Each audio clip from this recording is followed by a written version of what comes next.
Bonjour à tous. Alors, il y a quelques temps, je vous avais présenté un livre sur l'univers de la légende de Zelda, qui était donc le livre de l'encyclopédie. C'était sous forme d'encyclopédie. Je vous avais dit qu'il existait donc plusieurs livres dans cette collection, qu'il en existait 4, et que sur les 4, personnellement, j'en possédais déjà 2. L'encyclopédie d'un côté et le guide officiel de l'histoire d'Hyrule de l'autre côté. Et ce que je vous propose aujourd'hui, c'est de feuilleter assez rapidement et vous présenter donc le deuxième ouvrage consacré donc à l'histoire d'Hyrule. Donc, comme vous pouvez voir, alors c'est la même édition, c'est Soleil Manga qui édite ce livre. Donc, un très beau livre, comme vous pouvez voir, comme le précédent. Donc, avec une couverture assez épaisse, travaillée, avec des creux et des dorures. C'est creusé au niveau, il y a les tifs, je ne sais pas si vous pouvez le voir à l'écran. Une petite lithographie assez sympa. Enfin, lithographie, des petites illustrations assez sympas avec d'un côté un ocarina et de l'autre côté une harpe. Donc on peut en déduire que Ocarina of Time et Skyward Sword. Ici, les éléments de la Triforce. Donc c'est parti pour la présentation de cet ouvrage. Donc une première page avec le bouclier lien et l'épée du héros. Version Ocarina of Time, je dirais. Ici, en première partie, une interview donc de Shigeru Miyamoto, qui est donc l'un des créateurs de l'univers de Zelda, si ce n'est pas le créateur de l'univers de Zelda. Et il est également connu pour être le papa, si on peut dire, de Mario. Donc Mario. Donc là, il explique un peu ce qui lui avait donné envie de créer Zelda. Et donc, ce livre étant édité pour les 25 ans de la licence, ici un petit dessin, une petite signature de Miyamoto. Merci pour ces 25 années. Et ici, vous avez donc les différents jeux avec leur année de sortie. Donc 86. Légende de Zelda, 87 Adventure of Link, donc les deux sur la NES, 91 Link to the Past sur la Super Famicom, 93 Link Awakening sur Game Boy, et ainsi de suite, jusqu'à 2011, donc avec Skyward Sword sur Wii. Bon, depuis, il y en a d'autres qui sont sortis, bien entendu. Mais voilà, c'était donc la liste des Zelda à l'époque où le livre est sorti. Ici, donc, le sommaire donc, du livre, avec une partie donc, consacrée à Skyward Sword. C'était le dernier jeu sorti, donc il y a une grosse partie qui lui est consacrée. Ensuite, la chronologie officielle d'Hyrule. J'avais abordé le sujet sur la présentation du précédent ouvrage. C'est pas quelque chose de très simple, puisque les jeux étaient pensés non pas pour respecter une timeline ou une chronologie, mais plus comme des jeux uniques, ayant le même background, et les fans étant ce qu'ils sont. Il fallait absolument que tout s'emboîte, tout s'enchaîne et tout. Il a fallu trouver donc une timeline. Et Nintendo a trouvé une solution très simple, c'est de dire on va repartir sur une idée de what if. Voilà, on va partir à un moment, il y a un événement, et suivant ce qui se passe à cet événement, on a différentes possibilités de temps. Et ensuite, on a un retour sur les différents Zelda et des illustrations. Et à la fin, le manga introduisant Skyward Sword en sens de lecture japonais, donc on va partir de la fin. Donc la première partie, au commencement de la légende. Donc le commencement de la légende, on pourrait penser que la légende, ça a commencé avec la légende de Zelda, le premier jeu sur NES. Mais là, ils partent sur la chronologie. Donc le premier jeu, d'un point de vue chronologie du monde de Zelda, c'est Skyward Sword. Donc ici, on a une petite introduction avec une magnifique illustration de l'univers. Donc une présentation des personnages avec donc Link, les Célestriens, qui sont donc les comment ça s'appelle, les montures volantes avec les différentes couleurs. Ici les différents boucliers. Ici une petite anecdote comme quoi bien souvent les aventures commencent avec Link qui dort. Ici nous avons Zelda, donc avec des essais, des recherches, pardon. Des recherches de tenue, des recherches de coiffure. Le parallèle entre la lyre présente dans Skyward Sword et la lyre présente dans Ocarina of Time. Faye, donc un personnage qui accompagne Link durant toutes ses aventures. Donc je ne vous en dirai pas plus pour ne pas spoiler si vous n'avez pas encore fait le jeu. Avec différentes, toujours la même chose, différentes pistes de recherche concernant les illustrations. Et c'est une petite image amusante avec Faye sur les épaules de Link. Gigarim, qui est donc l'antagoniste. Donc pareil, toujours la même chose. Différentes illustrations de recherche sur le personnage.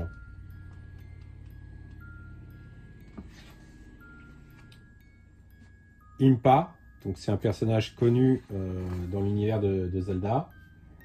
Le Banni et l'Avatar du Néant, qui sont les antagonistes principaux. Là, des illustrations et la carte représentant les différents environnements de jeu.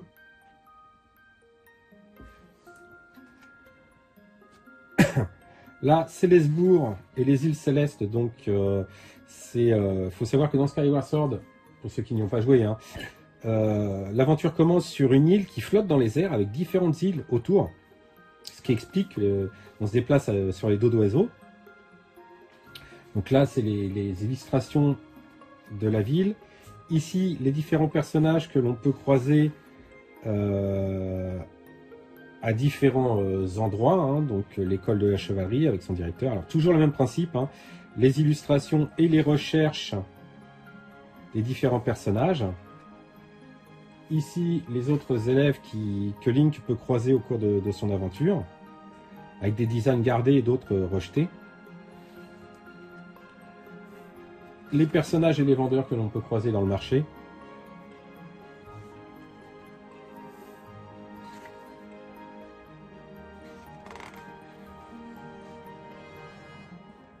Alors ça, ce sont les habitants que l'on peut croiser. Alors pas forcément dans le marché, on peut les croiser à différents endroits. Ici, on a des habitants ici, des designs qui n'ont pas été utilisés. L'autre page, ce sont encore des personnages de Célesbourg, mais qu'on trouve plus difficilement. C'est généralement lié à des quêtes. La statue de la déesse qui trône sur la place principale de Célesbourg. Des personnages que l'on trouve sur les îles autour de Célesbourg. Donc comme vous voyez, c'est vraiment très complet comme environnement.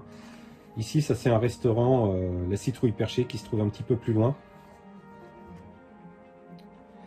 Donc là, ce sont des personnages, je ne vais pas aller trop loin pour ne pas spoiler, mais ce sont des personnages qu'on va être amené à croiser au cours de l'aventure. Le Vallon du Sceau, c'est aussi un endroit qui sera important au cours de l'aventure, et on y reviendra plusieurs fois. C'est un peu le carrefour central où on reviendra plusieurs fois entre chaque mission. La forêt de Firone et l'arbre géant, donc qui est l'un des premiers environnements que l'on voit.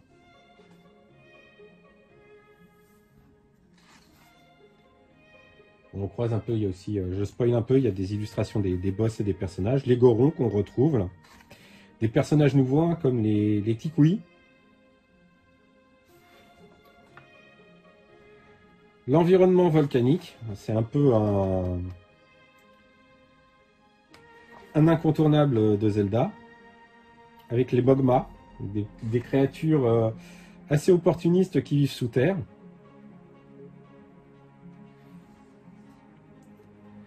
Le désert de l'Anel, donc pareil, hein, zone désertique, très sympa. Vraiment qui donne un grand potentiel parce que tout est désertique, mais lorsqu'on active certaines pierres, dans la zone où elles se trouvent, on se retrouve dans le passé. Donc on voit que c'était une ancienne zone verdoyante, mais qui est devenue avec le temps désertique.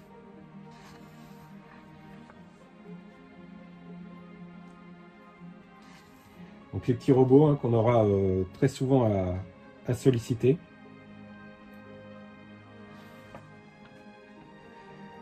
Donc là, différents personnages et antagonistes qu'on aura à croiser durant l'aventure. Je vais passer assez rapidement. Donc de nombreuses illustrations très sympas. Très très sympas. Franchement, c'est vraiment un beau livre. Donc avec les antagonistes classés par catégorie. Ici l'illustration pour les 25 ans de la licence Zelda avec toutes les versions ou presque de Link à travers les jeux. Et on attaque la chronologie donc de l'histoire d'Hyrule. Donc sur cette page là, ça vous explique comment lire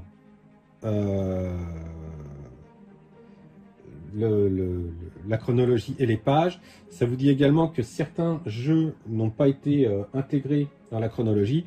Enfin, ce sont des jeux un peu spécifiques comme Link Casual Training, qui était donc un jeu de tir à l'arbalète dans l'univers de Twilight Princess, disponible sur Wii. Et la Legend of Zelda BS, qui était donc un Legend of Zelda qui était online, je crois, au Japon.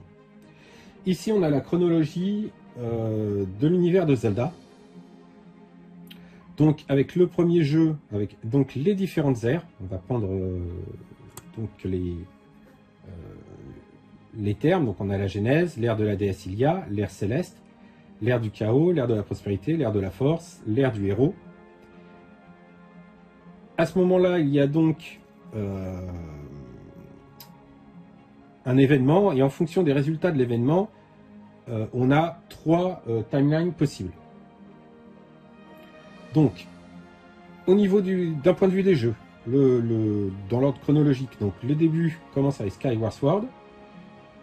Ensuite, on a The Minish Cap, Force Words, Ocarina of Time. En fonction de ce qui se passe à la bataille finale entre Link et Ganon, si Link perd, c'est le déclin d'Hyrule. On passe à Link to the Past, Oracle of Season, Link Awakening, Legend of Zelda et Zelda 2, The Link Adventure, les aventures de Link.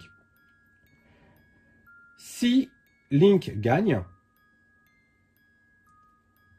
mais revient en enfance, on enchaîne avec Majora's Mask, Twilight Princess et Force World Adventure. En revanche, si on continue, c'est-à-dire Link reste adulte et continue à grandir, on a The Wind Waker, The Phantom Hourglass et Spirit Tracks, avec des événements, quand même, pour faire le lien, qui sont marqués comme l'exécution du roi des voleurs, la découverte d'un nouveau continent, qui ne sont pas vraiment donnés, donc qui ne sont pas définis dans des jeux, mais dont on parle et puis qui permet de faire la jonction entre les différents jeux. Donc ici on a un résumé de la création du ciel et de la terre qui est résumé à travers différents jeux. Et là-dessus ça a toujours été plus ou moins correct. Ici ça raconte la guerre entre la déesse Hylia et les démons, la terre scellée, l'envol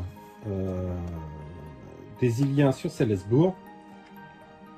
Ici, on est dans Skyward Sword. Donc ici, vous avez toujours l'ère concernés. Et la bandeau d'à côté, c'est le jeu concerné par cette ère-là.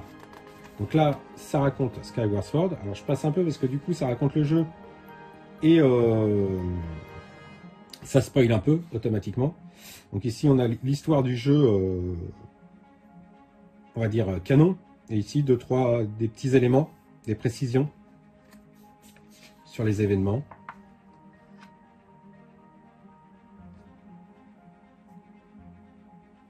Après, on a l'ère du chaos avec Ocarina of Time.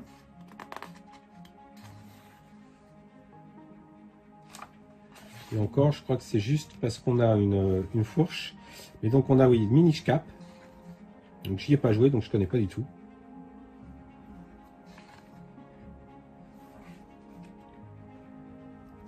On enchaîne avec Force World.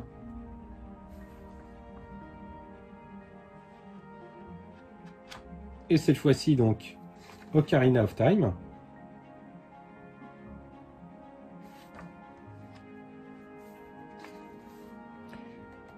L'écriture ilienne, parce qu'a priori, elle évolue dans le temps.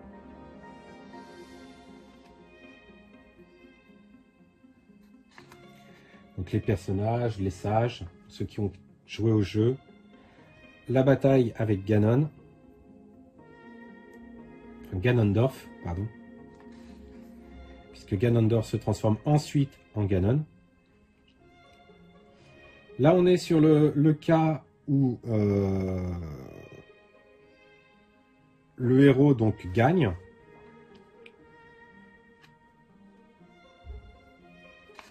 Ici, on est dans le cas où le héros perd. C'est un peu compliqué à lire. C'est beaucoup plus clair hein, après lorsqu'on lit le livre. Et donc, on est Link to the Past.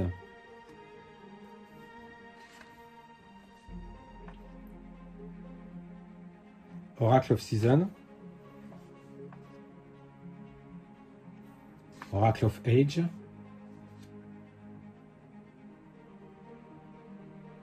Link Awakening. Donc, qui était le premier jeu Zelda sur Game Boy à l'époque, qui a été remasterisé et refait sur Switch il n'y a pas si longtemps.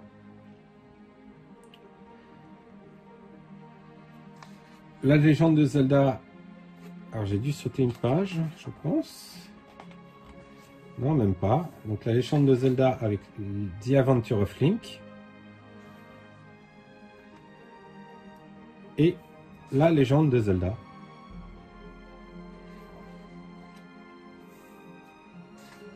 Et on repart sur Adventure of Link. Alors c'est vrai que c'est pas très clair comme ça, mais lorsque je l'ai lu, ça me paraissait logique. Là, on part sur l'autre timeline avec Ocarina of Time, mais avec Retour vers l'enfance et donc Majora's Mask. Twilight Princess, qui est quand même l'un de mes Zelda préférés quand même. J'aime beaucoup l'ambiance de Twilight Princess.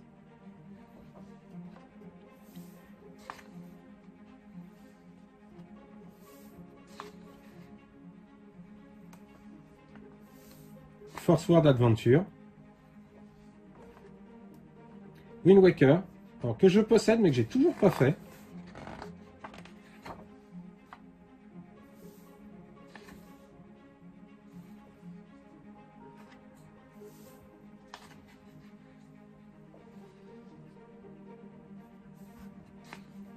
Pas mal de pages hein, consacrées à Wind Waker.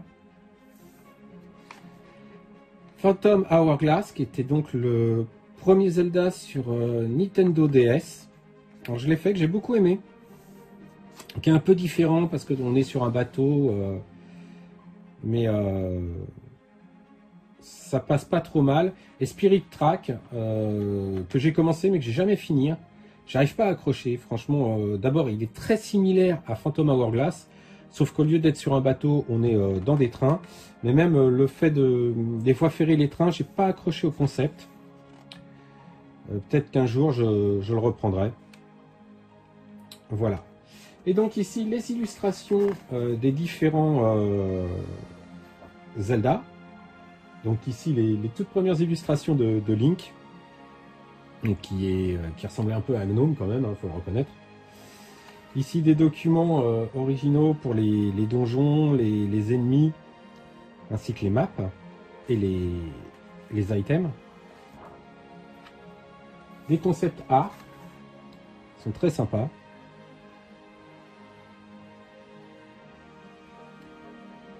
Et des ennemis que l'on reverra assez souvent dans les différents opus des Zelda. Les squelettes, Ganon, Ganondorf. Ici, A Link to the Past. Avec une Zelda un peu bizarre là quand même. On est limite sur de l'Ulysse 31.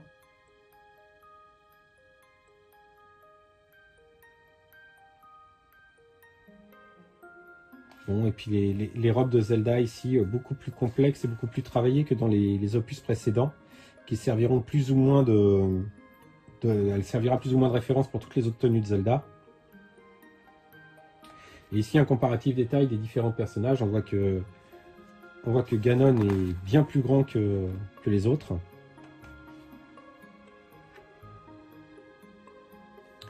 Link Awakening, on a très peu de choses. On a juste quelques croquis de travaux. Ici, on est sur Ocarina of Time. Donc avec Link adulte, Link enfant. Différentes propositions de design.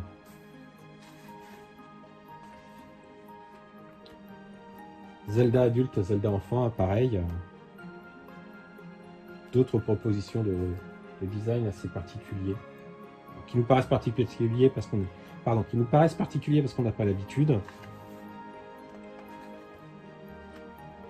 Ganondorf.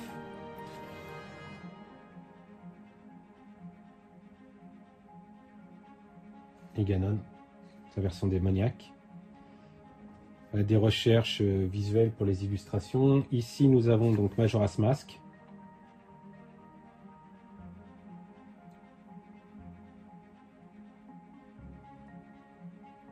Alors, a priori, il montre que des documents de travail montrent qu'il était peut-être question que Link apparaisse en tant qu'adulte dans Majora's Mask, mais ça n'a pas été gardé. Les différentes versions de Link, Skull Kid, Tingle, Wind Waker, donc qui était le premier Zelda en cel shading, si je me souviens bien.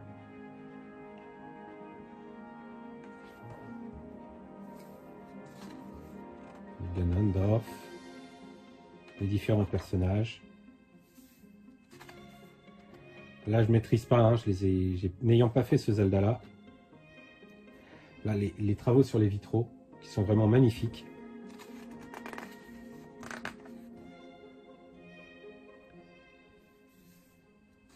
Les concepts art des différents environnements. Oracle of Season et Oracle of Age, avec les différents personnages.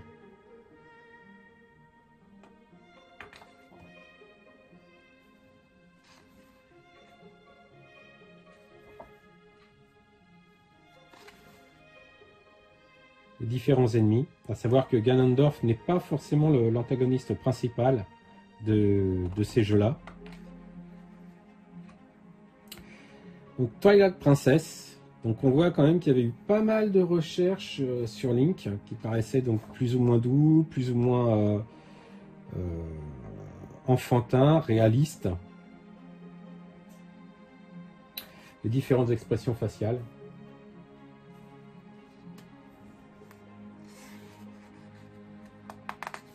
La version loup aussi.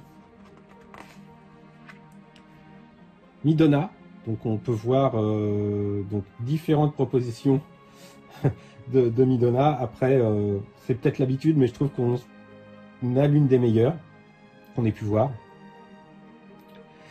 La véritable apparence de Midona, ici. Et ici, des propositions rejetées. Zelda.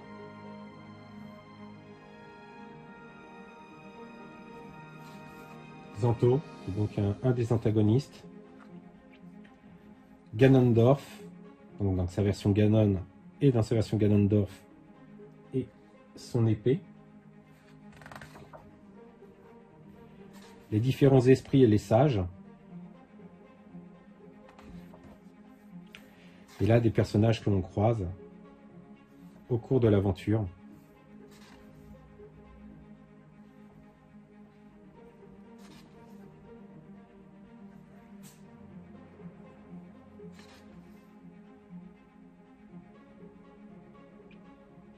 Certains n'ont pas été conservés. Les Gorons et les anciens Gorons.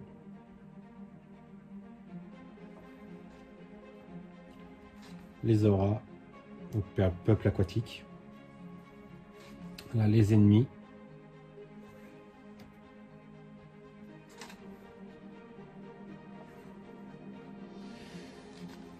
Là, le matériel, hein, donc avec les différents boucliers, l'épée, les différents arcs,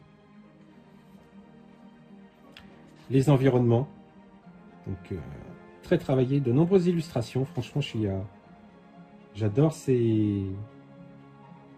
toutes ces sources d'informations. Moi, j'adore ça. Phantom Hourglass.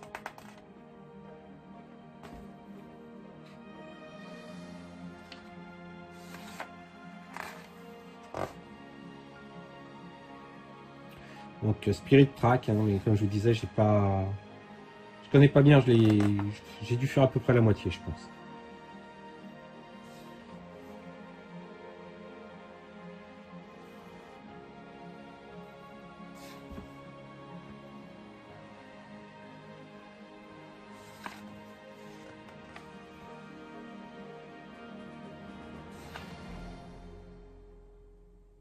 Donc on retrouve toujours hein, les Gorons, les habitants des villages que l'on croise, des nouveaux antagonistes.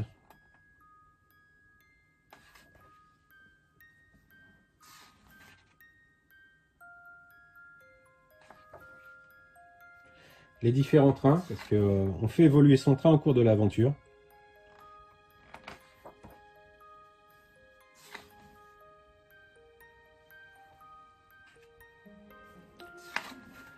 Là, certains objets, également des environnements particuliers,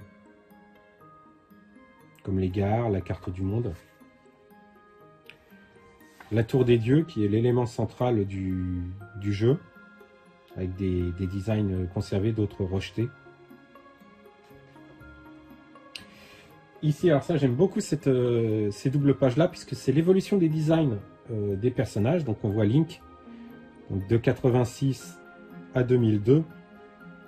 Donc on voit l'évolution de la finesse et du design, mais également à travers ces illustrations, on voit un peu le ton des jeux, plus ou moins sombre.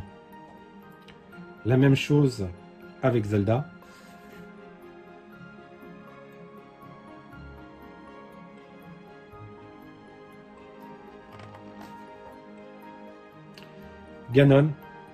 Ganondorf, hein, bien sûr.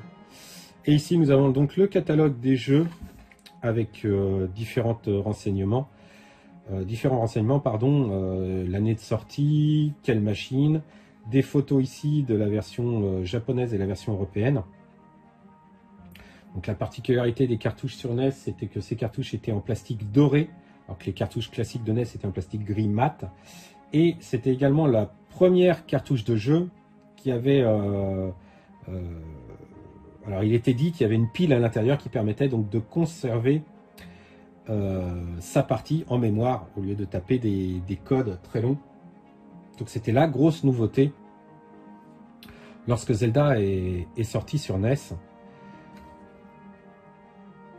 Donc la version Game Boy, Ocarina of Time, Majora's Mask, voilà.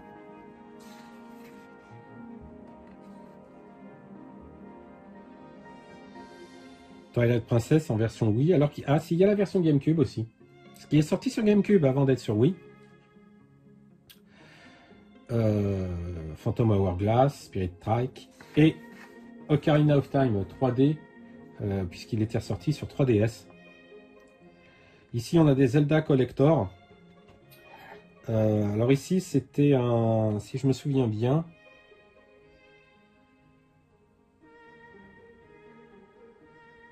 c'était un jeu, c'était un disque sur GameCube qui compilait plusieurs jeux de la série, plus des documents.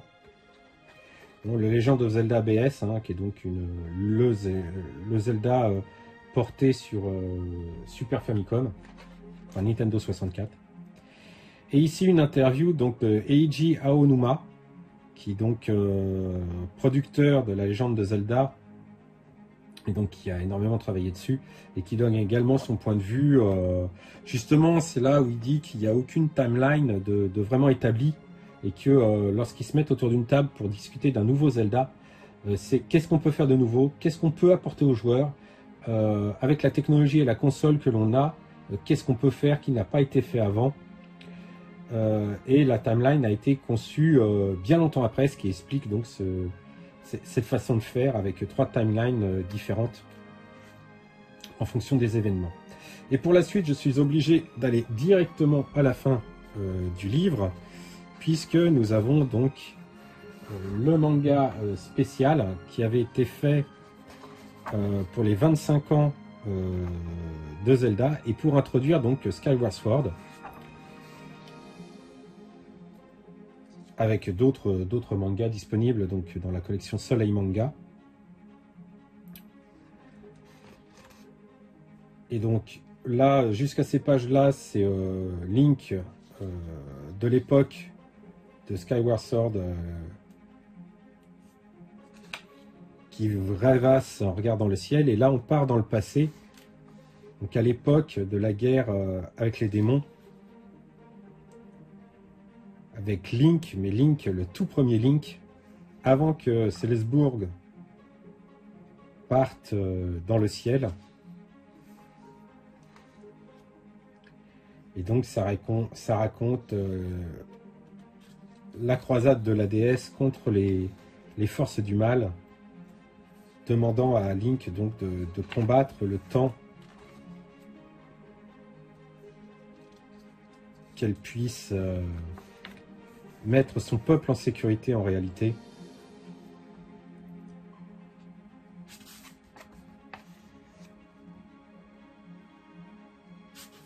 Donc c'est un peu le bazar à lire, je le reconnais. Mais la traduction est pas mal.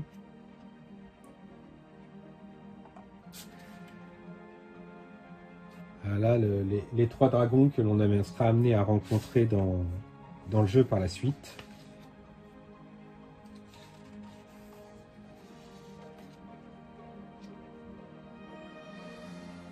Et donc l'épée qui s'envole et Célesbourg qui s'envole également.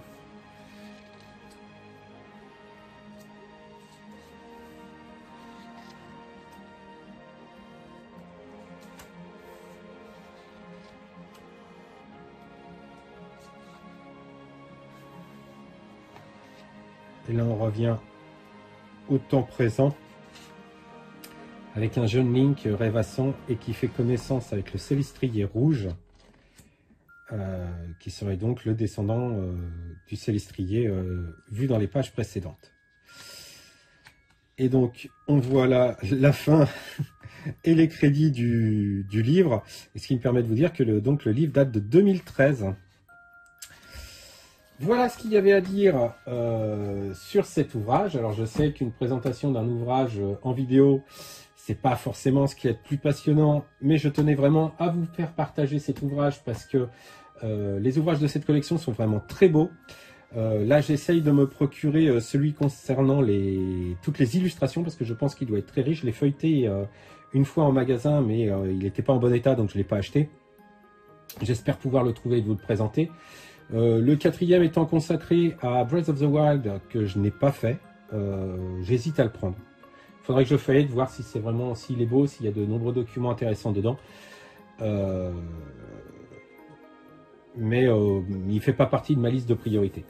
En tout cas, en ce qui concerne les livres de Zelda, je vous ai présenté les 2 que je possède, en espérant récupérer le 3e assez rapidement et je vous le présenterai également. En attendant, j'espère que je vous ai donné envie éventuellement de vous procurer ce livre. Je crois qu'on peut encore le trouver soit d'occasion, soit je pense que sur les sites de vente tels que Amazon, il m'a semblé que de temps en temps on pouvait le retrouver. Mais attention au prix, hein, c'est un livre qui vaut normalement 35 €, donc au-delà de ce prix, même d'occasion, ne vous faites pas avoir, même si c'est un très beau livre. J'espère également pour ceux qui ne connaissaient pas l'ensemble des jeux Zelda, vous avoir donné envie, décidément, d'y jouer. Mon préféré reste Twilight Princess. J'aime beaucoup Ocarina of Time et Link Awakening, Link to the Past, mais bon, c'est des jeux auxquels j'ai joué et qui sont rattachés également à des souvenirs, donc il y a un petit côté de nostalgie.